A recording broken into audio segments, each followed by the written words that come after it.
जय हिंद प्यारे दोस्तों, आप सभी लोग कैसे हैं। हम आशा करते हैं कि आप सभी लोग अच्छे होंगे, स्वस्थ होंगे और आप सभी लोग अपनी पढ़ाई बहुत ही मन लगाकर कर रहे होंगे। तो प्यारे दोस्तों, आज के इस क्लास में हम लोग पढ़ने वाले हैं क्लास 12 इकोनॉमिक्स यानी अर्थशास्त्र के VVI ऑब्जेक्टिव क्वेश्चन, जो कि आपके फाइनल एग्जाम 2025 के परीक्षा के लिए काफ़ी महत्वपूर्ण है मेरे प्यारे। तो आप लोग इस क्लास में जो है शुरू से लास्ट तक बने रहिए, जिससे आपको सभी क्वेश्चन अच्छी तरीके से याद हो जाए और लास्ट में बताइएगा प्यारे कि आप लोग इस क्लास में कितना सही किए हैं। तो चलिए क्लास को शुरू करते हैं और आज का पहला नंबर क्वेश्चन देखते हैं बाबू। आज का पहला नंबर क्वेश्चन है कि किस अर्थव्यवस्था में निजी स्वामित्व होता है। किस अर्थव्यवस्था में निजी स्वामित्व होता है बाबू? तो यह होते हैं पूंजीवादी अर्थव्यवस्था में। ऑप्शन ए यहाँ पे सही जवाब हो जाएगा। चलिए दूसरा नंबर क्वेश्चन का एक बार जवाब दे दीजिएगा बाबू। निम्न में से कौन आर्थिक समस्या है, बताइए। निम्न में कौन एक आर्थिक समस्या है बाबू? तो आवश्यकता की पूर्ति के लिए सीमित संसाधनों की उत्कृष्ट उपयोग, जो क्या है, आर्थिक समस्या है बाबू। तो ऑप्शन सी यहाँ पे सही जवाब हो जाएगा। चलिए अगला क्वेश्चन पढ़ेंगे कि अर्थव्यवस्था में निवेश का कार्य किस क्षेत्र द्वारा किया जाता है। अर्थव्यवस्था में निवेश का कार्य जो है किस क्षेत्र द्वारा किया जाता है बाबू? तो यह किए जाते हैं उत्पादक क्षेत्र फर्मे के द्वारा। तो ऑप्शन सी यहाँ पे सही जवाब कीजिएगा बाबू। चलिए अगला नंबर क्वेश्चन का जवाब दीजिए कि आर्थिक समस्या मूलतः किस तथ्य की समस्या है। आर्थिक समस्या मूलतः किस तथ्य की समस्या है बाबू? तो यह है चुनाव की। ऑप्शन ए यहाँ पे सही जवाब हो जाएगा। चलिए अगला क्वेश्चन पढ़ेंगे कि निम्नलिखित में से कौन उत्पादित का साधन नहीं है। निम्नलिखित में कौन जो है उत्पादित का साधन नहीं हो जाएंगे बाबू? तो मुद्रा क्या है, उत्पादित का साधन नहीं है। ऑप्शन सी यहाँ पे सही जवाब हो जाएगा। और लास्ट में हम आप लोग को एक नंबर देंगे बाबू इसी क्लास में, तो आप लोग बने रहिए जिस नंबर पर आप लोग को मैसेज करना है PDF के लिए। चलिए 6 नंबर क्वेश्चन है कि अर्थव्यवस्था को वर्गीकृत किया जा सकता है। अर्थव्यवस्था को वर्गीकृत किया जा सकता है किसके द्वारा बाबू? तो यह पूंजीवादी या बाजार अर्थव्यवस्था के रूप में, मिश्रित अर्थव्यवस्था के रूप में, केंद्रीकृत, नियोजित या समाजवादी अर्थव्यवस्था के रूप में, यानी इनमें सभी हो जाएगा बाबू। तो ऑप्शन डी यहाँ पे आप लोग सही जवाब कीजिएगा। चलिए अगला क्वेश्चन का जवाब दीजिए। अर्थशास्त्र के जनक कौन है बाबू, बताइए। तो अर्थशास्त्र के जनक कौन कहलाते हैं? तो एडम स्मिथ कहलाते हैं। ऑप्शन सी यहाँ पे सही जवाब हो जाएगा बाबू। चलिए अगला नंबर क्वेश्चन पढ़ते हैं हम लोग 8 नंबर। यदि उपभोक्ता की आय एम में वृद्धि होती है तो बजट सेट क्या हो जाएगा? बढ़ जाएगा, छोटा हो जाएगा, अपवर्तित रहेगा, इनमें से कोई नहीं होगा, बताइए। यदि उपभोक्ता की आय जो है एम में वृद्धि होती है तो बजट सेट क्या होता है? तो यह क्या होता है साथियों? बढ़ जाता है, यानी बड़ा हो जाता है। तो ऑप्शन ए यहाँ पे सही जवाब हो जाएगा। चलिए अगला क्वेश्चन का जवाब दे दीजिए बाबू कि यदि सीमांत बचत प्रवृत्ति MPS 0 = 1 हो तो निवेश गुणांक क्या होगा बाबू? तो यह हो जाएगा क्या? 10 हो जाएगा। ठीक है, तो ऑप्शन बी यहाँ पे सही जवाब कीजिएगा। चलिए अगला क्वेश्चन देखिएगा। किसी वस्तु के लिए उपभोक्ता की मांग तथा वस्तु की कीमत के बीच प्रतिलोम संबंध कहलाता है। किसी वस्तु के लिए उपभोक्ता की मांग तथा वस्तु के कीमत के बीच जो प्रतिलोम संबंध होता है वह क्या कहलाता है बाबू? तो यह मांग का नियम कहलाता है। ऑप्शन बी यहाँ पे सही जवाब कीजिएगा। चलिए अगला क्वेश्चन है, जब कुल उपयोगिता अधिकतम होती है तब सीमांत उपयोगिता क्या होती है? शून्य होती है, ऋणात्मक, धनात्मक या इनमें से कोई नहीं होती, बताइए।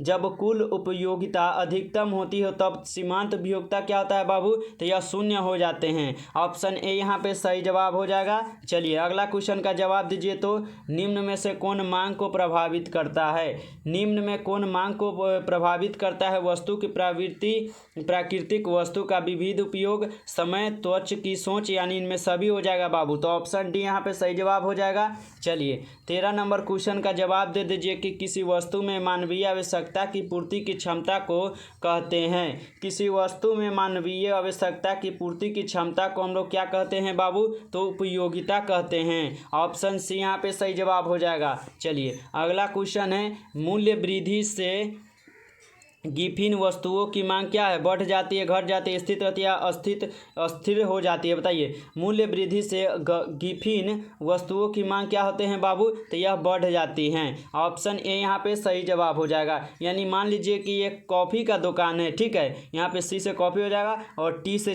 यानी चाय हो जाएगा। ठीक है, तो कॉफ़ी के दुकान पर क्या है, कॉफ़ी का 10 रुपये पहले कॉफ़ी बिकता था और ये अब 20 रुपये बिक रहा है। ठीक है, और यहाँ पे चाय जो है 5 रुपये बिकता था और ये 5 रुपये ही बिक रहा है। तो अगर ये कॉफ़ी का दाम बढ़ेगा ना तो चाय का क्या है रेट, यानी जो बिक्री हो जाएगा यह ज़्यादा बढ़ जाएगा, यानी इसकी बिक्री जो है ज़्यादा होने लगेगी, क्योंकि ये कॉफ़ी जो है रेट बढ़ा लिया है, इसलिए चाय की बिक्री ज़्यादा होने लगेगा। तो यही पूछा है कि मूल्य वृद्धि से विभिन्न वस्तुओं की मांग क्या होती है, तो बढ़ जाती है। ठीक है, समझ गए होंगे। चलिए अगला क्वेश्चन का जवाब दीजिए कि उपभोक्ता संतुलन के लिए वस्तु की डैश होती है। उपभोक्ता संतुलन के लिए वस्तु की क्या होती है बाबू, तो सीमांत उपयोगिता क्या होती है, मूल्य होती है। ऑप्शन बी यहाँ पे सही जवाब हो जाएगा। चलिए अगला क्वेश्चन का जवाब दीजिएगा कि अपरिवलय कार मांग वक्र निम्न में से क्या दिखलाता है। तो यह दिखलाते हैं बाबू इकाई मांग लोच। ऑप्शन सी यहाँ पे सही जवाब हो जाएगा बाबू। चलिए अगला क्वेश्चन का जवाब दीजिए कि कॉफ़ी के मूल्य में वृद्धि होने के चाय की मांग को क्या कहते हैं।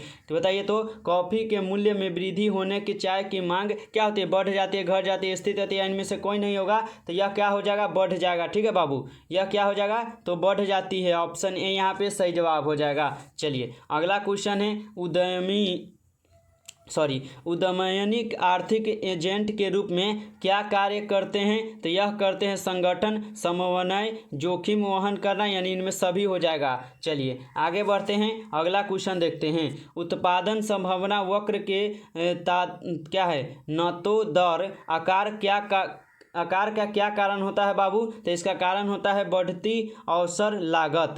ऑप्शन ए यहाँ पे सही जवाब हो जाएगा। चलिए अगला क्वेश्चन है, औसत लागत वक्र का आकार होता है। औसत लागत वक्र का आकार क्या होता है बाबू, तो यह यू अक्षर जैसा होता है। तो ऑप्शन ए यहाँ पे सही जवाब कीजिएगा। चलिए आगे बढ़ते हैं और अगला नंबर क्वेश्चन देखते हैं। अगला क्वेश्चन क्या है कि उत्पादन संभावना की वक्र अवधारणा जुड़ी है ई की नहीं। बताइए, तो उत्पादन संभावना वक्र की अवधारणा किससे जुड़ी हुई नहीं है बाबू। तो यह नहीं जुड़े हुए किससे, रॉबी ब्रोंस से।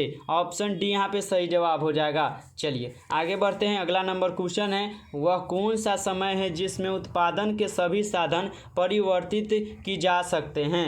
वह कौन सा साधन है जिसमें उत्पादन के सभी साधन को परिवर्तित किया जा सकता है बाबू, तो दीर्घकाल। ऑप्शन बी यहाँ पे सही जवाब हो जाएगा। चलिए अगला क्वेश्चन है, निम्नलिखित में से कौन स्थित लागत नहीं है। निम्नलिखित में कौन स्थित लागत नहीं है बाबू, तो कच्चे माल की लागत। ऑप्शन सी यहाँ पे सही जवाब हो जाएगा। चलिए अगला क्वेश्चन देखिएगा, उत्पादन बंद कर देने पर निम्न में से कौन सा प्रभाव पड़ता है। उत्पादन बंद कर देने पर निम्न में से कौन सा प्रभाव पड़ता है बाबू, तो यह परिवर्तनशील लागत शून्य हो जाती है। ऑप्शन सी यहाँ पे सही जवाब हो जाएगा। चलिए अगला क्वेश्चन है कि एक अधिकार की निम्न में से कौन सी विशेषताएं हैं। एक अधिकार की निम्न में से कौन सी विशेषताएं हो जाएंगे बाबू, तो यह हो जाएंगे फर्म कीमत निर्धारक होती है। ऑप्शन ए यहाँ पे सही जवाब हो जाएगा। चलिए अगला क्वेश्चन है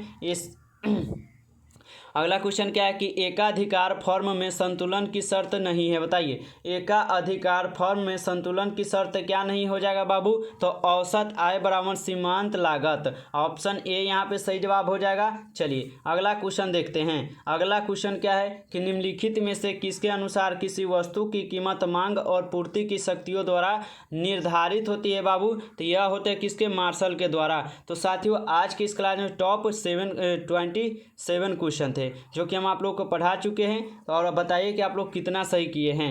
अगर आप लोग क्लास अच्छा लगा तो क्लास को लाइक कर दीजिएगा। चैनल पर पहली बार आए हैं तो अच्छे से तैयारी करने के लिए चैनल को सब्सक्राइब कर लीजिएगा। और पीडीएफ के लिए आप लोग इस नंबर पर हमें मैसेज कर सकते हैं 962 18 834। तो इस नंबर पर आप लोग मैसेज जरूर कीजिएगा। चलिए किसी नेक्स्ट वीडियो मिलते हैं, तब तक के लिए जय हिंद, वंदे मातरम।